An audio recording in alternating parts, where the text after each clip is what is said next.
Hey everybody, Michael here with Johnny Appleseed Organic, and today I'm going to be sharing with you a new herb garden install that we are doing at our sister farm, Congaree and Penn in Jacksonville, Florida. Check it out. So this is our longest garden bed that I'm sitting on here. It's 27 by 5 feet. And because these paver stones behind me go out 1 foot, and there's a little bit of a lip right here, we decided to bring our bed out 14 inches to have 12 inches, 1 foot of bed growing space. So these pavers are 8-inch width that we have all along the edge of the bed. And we've basically done this, only a little bit smaller, on each of the 4 corners of this patio. In total, we have 57 linear feet of growing space for different herbs like rosemary, chives, sage, oregano, thyme, parsley, cilantro, and basil. So the soil mix that we're using is just a potting mix that they get here quite often on the property that they pot trees in.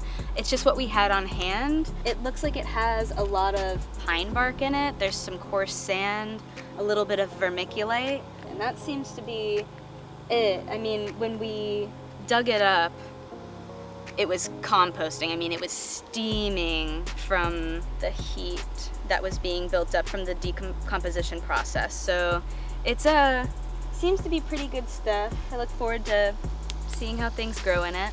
And each bed is lined with landscape felt, which we used nails to kind of tack into the crevices. It's basically to keep the soil from leaching through the cracks, because these are really just connected using a cement glue. So they're just like Legos stacked on top, use cement glue to keep them in place. But there are some holes in between here. So we use the felt to keep the soil in place. I hope you guys enjoyed watching this video. If you liked what you saw, please check us out on all of the social media outlets, Instagram, Twitter, and Facebook. I'll see you next time. Bye.